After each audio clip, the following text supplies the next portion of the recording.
皆さん、こんにちは。今回は、オーストラリアで YouTube を運営しているハロースポートさんがサム・グッドマン選手に行ったインタビューを翻訳しました。ハロースポートさんは、オーストラリアの様々なスポーツ選手をゲストに招き、インタビューを行っているチャンネルです。以前投稿したグッドマン選手のインタビューを行った別のチャンネルでは、主にオーストラリアのラグビー選手を取り上げていました。オーストラリアのスポーツ界全体が、この一戦に注目しているのかもしれません。それでは、始めます。Punters and Dribblers, welcome back to another episode of All Talk. Good to be here, man. It's great to be here with you, Eddie, on a Sunday night or whenever you are listening, but this is when it comes out. Now, got a lovely little guest for you today, Punters and Dribblers. The one and only Australian boxing phenom, Sam Goodman, who on Christmas Eve will be taking on pound-for-pound superstar, I believe it's super bantamweight. I remember asking him the question in the interview. Super bantamweight. Super bantamweight, undisputed super bantamweight world champion. Naoya, the monster Inoue. Now, I know I've got his first name wrong, but no one's been able to. I still maintain that, you know, no one really knows how to pronounce that across the globe. The monster. Listen, it's for all the belts, all the marbles. And what a night for boxing. Yeah, huge. But on Christmas Eve? Christmas Eve, brawls, yes please. Yeah. Enjoy this one. It was great to talk to him, great to get in the mind of a fighter, Eddie. You and I not fighters, noted. Not fighters, and sometimes it's good to sit down with people that are fighters, Tom, and try to unpack the mind of a fighter. Because you and I aren't fighters. No, we're not fighters. Sammy Goodman, one of the greats. You want to sing the song? Oh, Sammy Goodman. Oh, Sammy Goodman.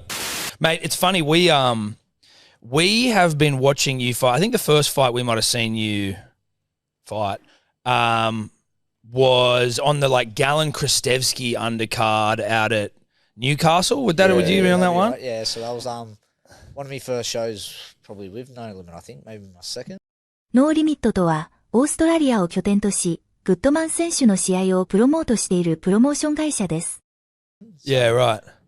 Been a minute ago since that one. Mate, it's been a while, but it was one of the things. I think that might have even been our first No Limit thing that we'd been to, but it was... Yeah, I think so. Your supporters, the Wild Bunch, we were like, holy shit, dude. This, and I guess also because you see fans come out and support their local town heroes and all that sort of stuff, but given it was a Gallon undercard, you were on the undercard, but you had the most raucous fans in the whole place. Yeah, no, they're I've got great support, and it pretty much just comes from my dad was a local footy player, and it just sort of built after each fight. We'd take everyone out on a night out, and one thing half the time the boys aren't even there for the boxing. They're there for the night out afterwards and have a few beers and enjoy themselves. So I think it's a bit of an event now for everyone to come to the fights, and it's just built and built and built and. Yeah, into what it is now. And so they're all your mates, hey? Everyone there is a friend from back home. Yeah,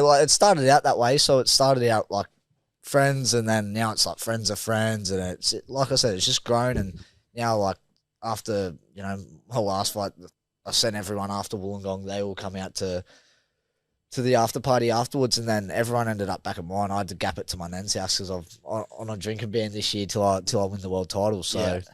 Oh, I didn't go back there, but there's people there that I wouldn't have a clue who they are now. So yeah, right. It's grown. Even poor mum and dad get stuck cleaning up the mess. So seriously, it's just built and built. But it started off, to be honest, all the chanting and stuff started back in the amateur days. So my cousin Ben and one of my good family friends Blake. So that they were just blind as bats at one of the amateur fights at me local footy club.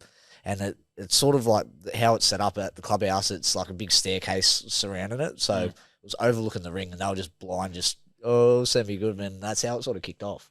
It's wild. It's they're honestly, in the events we've gone to, there's no fighter you see that has that passionate a supporter base. They're just absolutely ripping. And at some points, Eddie and I walking past if you were cheering the wrong fucking fighter in and around the Mad Bunch, you'd find yourself in some serious trouble. Yeah, I know they had a few words with a few Irishmen when I fought TJ Doheny. So he's an Irish boy and good lad. I think they were having back and forth with all the Irish, but none of them are bluers or nothing. They're all hopeless. So it's you're they're all full of talk, but can't do much. Champion こちらがマットバンチと呼ばれるグッドマン選手の応援団の様子です。ロックバンドザ・ホワイト・ストライプスのセブンネーションアーミーに合わせてチャントを歌っています。まさに地元のヒーローといった様子ですね。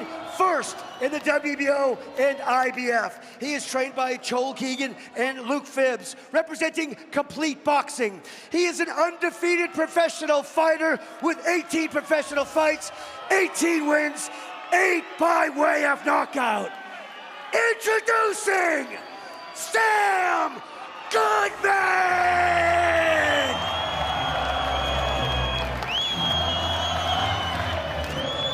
Fight us in the center ring. Boys, let's rock and roll. To be fighting on Christmas Eve is a weird time, but when I was looking through the sort of, I guess, the notes, and I was like, I actually couldn't think of a better thing to have on Christmas to be watching when you're at home. I'm like, I could watch some punching on before Santa Claus. Well, it sets comes. the tone. For punching on with your family on Christmas Day. Yeah, exactly right. It's a combative time of year. Yeah, it is. It is. But in seriousness, I guess, how does it feel to have had the career you've had and, started at Tarrant Point Bowls, or at least that was one of your first fights we were looking at. Cronulla Leagues, wasn't it? Cronulla Leagues. Cronulla Leagues, yeah.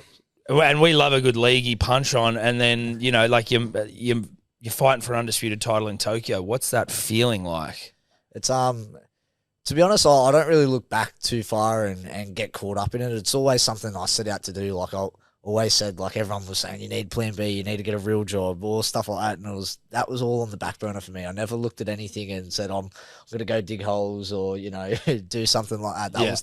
That was never me. So I always thought that, I'd get to this point, and it was always something I set out to do. And, I disregarded anyone who sort of told me different, but I've come a long way, but I've still got plenty to do. I'm not just here to show up and just tick over like a lot of people have. They've showed up and they've laid down in front of this guy. So I'm going over there to win and change my life. You're like, obviously you're yet to taste defeat, so never will, mate, and never will. But have you ever had moments of doubt whereby you just go, "Fuck, have I picked the wrong career here?" Or like you're on the booze ban, or you're training like every day? Does it get overwhelming? Does it get too much, or have you always just had that motivation? I've always had that motivation, and it's always you have those dips, and you always have doubts. Everyone has doubts in what they're doing, but I think especially last couple of years, my belief in what I'm doing and my team I've got around me is only stronger, and my surroundings is where a lot of my belief comes from, and the work we put in. So the last couple of years, my confidence has only grown and grown, and I've shown to my coaches, myself, that I'm at a certain level and we're ready to take over. So I think early on you probably have more of those doubts creep in and about, can you do this, can it work, and stuff like that, and everyone's telling you it can't, sort of thing, and you just keep cracking on, and I'm in this position for a reason. As your career progresses and you're racking up wins, when does the like professionalism really start to like ramp up in terms of like the way, I guess, you diet? Like, do you do mental like visualization, all that sort of stuff that you hear about? The diet, like especially like early on, I look back to how I used to with some of my eating, it was shocking. So, but last probably 3 years, I'd say, like, it's been pretty dialed in, and even more so the last year. Like, now I cook everything myself, and I work closely with the fight dietitian, so. こちらはオーストラリアのスポーツメディア、コードスポーツに掲載されていた記事ですが、グッドマン選手はアンソニー・ミニチェロ氏からアドバイスを受けたり、ジョーダン・サリバン氏の指導の下で栄養管理について学んでいるようです。ミニチェロ氏はオーストラリアの元プロラグビー選手で、現在は栄養士やスポーツトレーナーとして活躍しています。サリバン氏も同じく栄養士で、特に格闘技選手の栄養管理に精通しており、記事ではボルカノフスキーの栄養士としても紹介されています。ボルカノフスキーとはアレクサンダー・ボルカノフスキー選手のことで、オーストラリア出身の総合格闘家で、UFC フェザー級 65.77kg の元王者です。現在、UFC の PFP ランキングで10位に位置しています。前回の試合の際には、グッドマン選手が彼からアドバイスを受けている場面が見られました。グッドマン選手にとって、これらの専門家たちは心強い味方と言えるでしょう。He's great. he pretty much tells me what to have, and I cook all my meals myself and have that. So it's pretty regimented, but I think you're constantly learning, you're constantly evolving, finding ways to get better and looking for those little edges. But I'd say like when you start out and you're going pro, I've always been a pretty good trainer since I've got a bit older, and it's now I'm just trying to dial in on all those things. Has discipline come naturally to you? Because you're sitting across from a couple of guys who've had their struggles with discipline. Well, ill discipline. You can say it. I've had 2 lunches today. Particularly Tom, who's he's a fad guy, so he slips in and out of fads every other week. Yeah, I'm thinking of taking up smoking as my next one. Yeah. Like, have you ever struggled with that? And is there any advice you can sort of, any wisdom you can impart to a couple of blokes that are looking for an edge? I've definitely got my own vices, but to be honest, I think it's just consistency, like I found, especially with the diet, and it's just, look, I'm all or nothing. So it's, I can't have anything. It's pretty much just all got to be, in with what I meant to have. So I don't break that for nothing. And it's just, that's all it is. It's routine, consistency, and that's about it. There's a mental side to that though, right? Like, do you do any work on that, or is that just like it's sort of it's come naturally to you? Yeah, I'd say pretty natural. So I think a lot of people look into that stuff and they get mindset coaches. Yeah. That's sort of where I find a bit of all that spirituality shit a bit weird. Bit of woo-woo bullshit. Yeah, I think it's a bit, I think you should be in control of your own mind, your own thoughts. And But, if it helps someone, or power to them. But for me, not for me. No, that's fair. I mean, it's just interesting because, you do hear people go down that path, but I mean, it seems quite common. Well, we'll cancel our mentalist who we were going to start employing to get me off the fucking Tim Tams. ティムタムとはオーストラリア発祥のお菓子で、現在では世界中で販売されています。So, can you tell us a bit about it's Inoue? I didn't know how to pronounce his name. I've definitely heard of him, but I've heard like I'll fuck it up as well. Yeah, I probably couldn't do it. Well, there you go. But he's obviously makes me feel better. Yeah. I had to say his name on our main event the other day. I think I fucked up his first name about 5 times. Well, that's why I just said his last name because I've heard Inoue. I don't know how to. It's Naoya, the monster. But he's a monster. He's undisputed. What's the weight class? I know it sounds we're sort of finding out on the run. Super welterweight, super bantamweight. Sorry, super bantamweight. Super bantamweight. Can you give the people who are listening maybe like don't really know a lot maybe about who this guy is? He's pound for pound 1 or 2. Most people got him, Crawford, and we'll see. They're probably the 3. So. He's a great fighter. He's there for a reason. He's unified all the belts at super bantamweight and bantamweight, and he's won world titles at other divisions as well. So he's like, it's no easy fight. It's no easy task. This is as tough as it gets. But this is the sort of stuff that excites me. It's just the fights I've told people I'd be in since I was a young kid. And everyone's saying you're delusional. Here I am, and I get my chance to shock the world and prove my own greatness. So it's Yeah, he's a great fighter, and I've got to be very good on the night to beat him. Like, when you're getting a fight of this magnitude, can you sort of explain to us the feeling? Because I know a lot of, you took some fights in the lead up that you didn't necessarily need to take to get this one, so you're sort of putting pressure on what could be is the biggest fight of your career.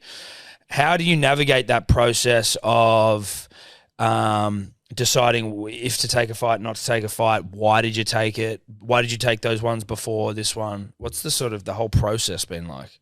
Just staying active. I think you get the best out of me when I am active, when I'm in camp, and I'm going over and doing my bit all the time and constantly looking to improve. So that was the idea and the thought process behind doing that, and staying active. Like you said, I could have waited and sat out for my shot, but look, you got to get paid as well, and you want to get better. So taking fights was essential in doing that and preparing me for this. The last fight I got to overcome a bit of adversity, so I could do it with one hand. I broke my hand in 2 spots. And how soon after breaking your hand do you know you've broken your hand? You're like, oh, that's hurting a bit. Yeah, round 4, I knew it wasn't good, and by the time I took my glove off at the end, I was like, this is different. I've had sore hands before, and this was different. Like, I knew straight away. I was like, yeah, I'll fuck something up here. It's not right. So it was, but it was one I just had to manage and show I could get through, with a bit of adversity. So was sweet. It was just on to the next. How long do your camps go for typically?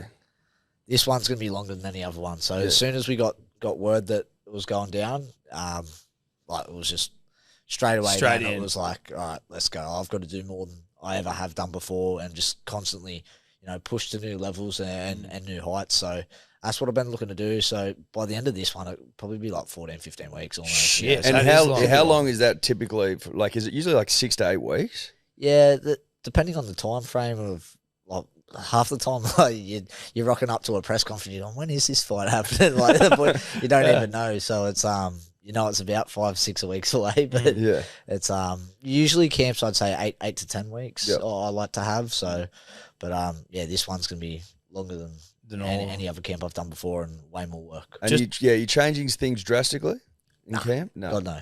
Do what got you to the dance. So, but more of it and do it better than you ever have before. So there's no secret sauce. There's nothing I can say. Like, everyone wants to hear you're doing something new or doing something different. I'm doing what I have done that's led me to this stage, and I'm just doing it as hard and as much as I possibly can. So every day I'm just, taking myself to those dark places and pushing the envelope. So once you got through the last fight, have you already got this one with Inoue locked in at that point as soon as you get through that, or do you then need to get into the sort of like wheeling and dealing business sort of side of things? No, it was talks of either me or another guy. So there's 4 belts in boxing. Yep. I'm mandatory for 2 of them. He was mandatory for 1 of them. So it was talks about who's going to get the shot. And so it was a little bit of waiting, and I got a bit of time to recover, let the hand heal, and I had to make sure everything was good with that. But I think around like September-ish, we started. The fight's I'm gonna get the fight. I'm gonna get the shot. And What was that feeling like when you hear that you're gonna be fighting for the undisputed? That must have been quite a. Just knew I had a lot of work to put in. It was just that little switch. Like, all right, here we go. Like, this is the biggest opportunity I've ever gotten, and I can't let it slip. Like, this changed my life overnight. Like, everything will change when I win this fight, and it's just about putting in. I know it's not a given. I've got to put in work each and every day to win this fight, and I've got to be at my best. And against a guy like that, it's pretty easy to get up early in the morning and get out and start training and working hard. So it's it's just pushed me all the more. It's obviously, if you're an undisputed champion, then you would assume that they're pretty well-rounded as fighters. Is there a particular strength of his that you've got to be like? Is he quite powerful? Is there anything there that? Yeah, I'd say he's just a real devastating puncher. Like for the weight division and stuff. Like how he's finishing fights. He's a real good puncher, but I think his boxing brain's probably overlooked a bit. Like he's a smart fighter as well. So he brings a lot to the table, and like he poses a good threat. So that's why he is where he is, and he's no joke. So it's but it's something I'm prepared for. Like I said, I'm putting in like crazy work each and every day in the gym, like just working my absolute ass off. So it's like yesterday morning I started at 5 and weren't out the gym till about 6:30 at night. So it was they're long days. They're grueling days. And, but that's what you got to do to be the best. Absolutely. I saw that he'd said some nice things about you recently in the media. この井上選手の発言というのは、以前、ボクシングシーンに掲載されたインタビューでの発言を指していると思われます。そのインタビューの中で、井上選手はグッドマン選手について、バランスの取れた選手で、この試合は簡単ではない、と語っていました。Have you ever talked shit to each other outside of that? It'd be hard. I'd need a translator. Yeah. You just translate that for me, mate. Yeah. It takes a bit more of the emotion out of it too. It does, 100%. So it's hard to engage in a bit of back and forth when you've got someone in between being the middleman. So I don't know. That's what I mean. Like when you're having all these face-offs and stuff, like with people that don't speak the language or understand what you're saying, they're probably just going to come out and shake your hand as well. And you're just like sitting there scratching your head going, "Oh, didn't I look like a deer?" Yeah. Was your household, was it sort of like sport? Like were you not necessarily pushed into like being an athlete, but was that sort of the thing? Like let's look at some things to try and become. Like were you sort of? Was that always the goal? I was never a natural athlete, like as a kid. Like fuck, me nans kept me well fed, so like I was a bit stockier, a bit chubbier. Oh, really? Yeah, 100% as a kid. Like shorter still, but I was was a bit pudgy, but There's hope for me. yeah, might be. You can turn it around, but Very late in the piece. But yeah, parents were never pushy or whatever. But like, my dad played decent level footy, so like he was like, mate, if you want to do something, like you got to work hard. And same with my uncle. Like my uncle he played like Aussie schoolboys as a kid, and I think he was the only one in his team not to play NRL for a bunch of reasons. So like, so I had a few good role models of what not to do. NRL とは、オーストラリアとニュージーランドを拠点とした13人制ラグビーリーグのプロリーグです。Yeah, that's what they like to say. So, but I just always knew I had to work hard, and then as soon as I got into boxing, I had real good people around me now, and they're still my team now. So, I've just always been pretty blessed with good people around. Do you have to work as well in those early days? Yeah, I was probably the worst barman in Wollongong for a time there. So doing a shift a week, give me a few bucks, but I was hopeless. Like, I was such a bad worker. Like, they'd come in on, you'd have like we were meant to only do cocktails and stuff on like Friday, Saturday, Sunday nights. Yeah, and I'd work Tuesday or Thursday, like bugger all shifts. I'd never take any one shift. I was just shit house. But like, you'd get an old lady and like they'd go ask someone else for a cocktail, they'd make it, and like I had no idea how to make them, so they'd come ask me. I'm like, no cocktails on Tuesdays, love. Like, I was just a shit worker, but they were good. They supported me like while I was trying to box, and looked after me and gave me a heap of support. Like, gave me the shifts I wanted, just to give me a bit of pocket money to to essentially like get up to the Central Coast and drive for a bit of fuel money and stuff, and just to get by. So, but never been a great worker. And did you, like, earlier to go on, you said you've always had the same team around. Did you have to pay them at all back then? Or because if you're making no money, how does it even? Not back then. No. So now it's a little bit different, but it's good. I still haven't repaid back what they've put in, over the lifetime. So it's, they were paying during COVID and stuff. Like, my team had to pay thousands just to get fights. So like, giving promoters money and stuff like that. So it was, they've put their hands in their pockets just for me to get fights, and to be able to give a little bit back. It's I'll never be able to repay what they've done, but it's a good feeling. So Christmas Eve, Tokyo. Have you been to Japan before? Been once, but it was hit and run mission. Went and watched him fight. Not his last fight, the fight before. Yep. Went over for about 4 or 5 days. Sussed out a few teppanyaki joints. Watched a bit of boxing, and then we're out of there. Got the lay of the land. Yeah, absolutely. So did he look at you or point at you? He called me in the ring. Oh, so yeah. We were heckling him. So we started in about row 9, and we got like sorted out tickets from the promoter. And he was apologising like they weren't front and centre. I'm like, all good, mate. Like, he gave us these tickets. It was like having the golden ticket in the Willy Wonka factory. So this pass got you anywhere. Oh, nice. So like, ウィリー・ウォンカは、イギリスの作家、ロアルド・ダールによる児童文学作品、チョコレート工場の秘密に登場する架空のキャラクターです。2005年公開の映画、チャーリーとチョコレート工場では、ジョニー・デップが演じたことでも知られています。got out of our seats and we just started like showing all the security guards getting closer and closer to the ring. We ended up sitting in his family seats. So like they've came and like went to sit out, and we've just moved along about like 2 seats and like stayed there. Yeah. And then after the fight, he's finished old mate off, and we ended up just like yelling out to him, and he's just called us up in the ring. We're like, all right, sweet. So we ended up starting from about 10 rows back and ended up getting called in the ring. So what's it like watching? What's it like watching a fight? I mean, I'm assuming it's not the first time you've watched a future opponent, but knowing it's the future opponent, are you like sort of watching the fight anxiously? Are you wanting him to win because you want the fight? What's the emotions like? It's it's like almost like just a scouting mission. You're seeing like you're trying to like pick a few little holes and see things that you can make work for yourself in there. But it was just about seeing like what I think can work against him and like what I think I can capitalize on pretty much. So I know he's a great fighter and he does a lot of things well, and so you see stuff that obviously you think, oh, I've got to be ready for that, but I think I can do this.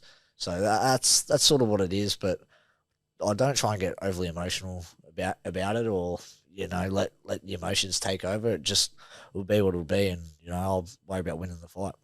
Fucking nice. Do you say anything to each other in the ring, or because you go and speak English? I was sitting in there, and there's 50,000 Japanese in the statement. I had not a clue what they were saying in the ring. I'm just looking around like, what the fuck is going on? It was just weird. The translator's trying to talk to me. I couldn't hear a freaking thing. So I was like, man, I didn't even know. Just smile and nod. Yeah, pretty much smile away. But I just, had what I had to say, and like, I had a little freaking thing that I was like, once I got in the ring, I'm like, surely they're going to ask me something. Like, I'll just have to come up with something to say on the spot, and that'll be me. I'm not answering questions or nothing. Like, it's his moment anyways, Yeah. But yeah, it was just had what I had to say, and then didn't understand another thing after that. What'd you say? I pretty much told him, I was like, vacate the belts or fight me, let's get it on, like sort of thing. So that's all it was. Like, I've been waiting for my shot for over 12 months now, and it was just a bit of pent up frustration, and I just want my chance to be a world champion. So now I've got it. Is every belt up for grabs? Every belt. This is the undisputed. This is all the marbles. And this is the first. All the marbles. Is this the first undisputed fight since Kosciuszko won the undisputed, or is this just? コスタヤズーはソ連出身の元プロボクサーで、オーストラリアに移住後、プロキャリアをスタートし、3団体統一王者となりました。アマチュア時代には世界選手権で金メダルを獲得し、オリンピックにも出場するなど、輝かしい実績を持っています。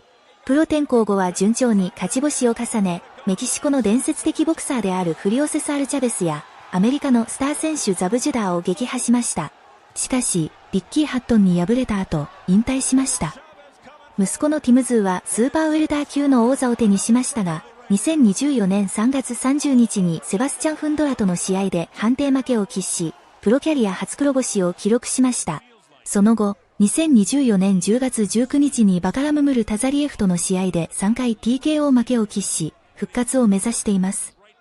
次男のニキータズーもプロボクサーとしてキャリアを積んでおり、現在までに10戦10勝 8KO という好成績を収めています。現在、コスタヤズーは最初の妻と離婚後、再婚して新しい妻との間に2人の子供を設け、ロシアで暮らしていると報じられています。Like you'll be the first. It's the first chance. Like if you win it, you'll be the first since Kosciuszko. I'll be the first undisputed champion in the 4-belt era. So there's another belt now, the WBO, which is considered a legitimate world title. So back when Kosciuszko was fighting, wasn't the thing. So since the 4-belt era, I'll be the first Australian. First one. Hectic, history. Fuck yeah. It's exciting, man. Yeah.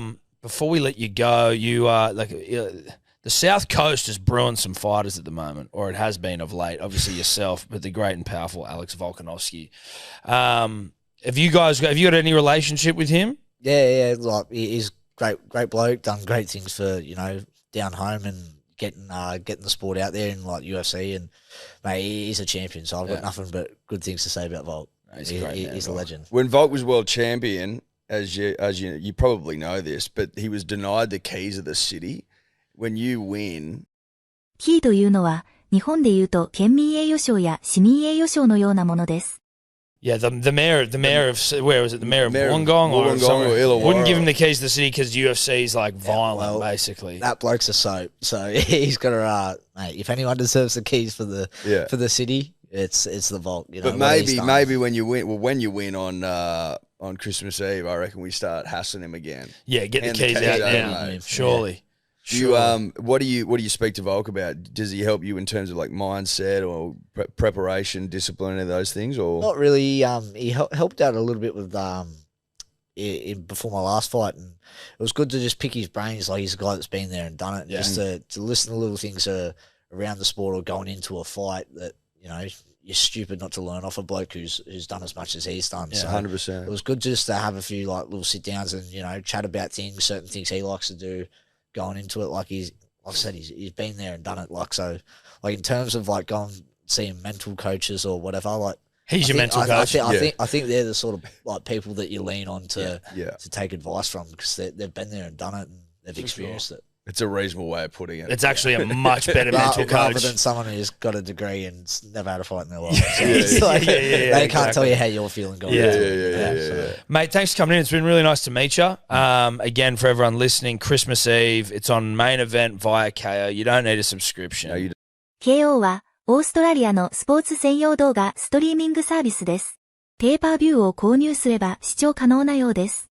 現在のレートでは、1オーストラリアドルが 97.48 円のため、約5844円が必要な計算になります。一体どれくらいの売り上げが見込めるのか楽しみですね。Sammy Goodman, the Mad Bunch will be over there ripping and tearing against Inoue for all the fucking belts. All the marbles. All the mate. marbles. Go. Mate, Let's good go, luck. brother. We'll Good be luck, watching. mate. Cheers, boys. Thanks for having me on. Cheers. Fucking Legends. oath. Well Thanks, done. boys.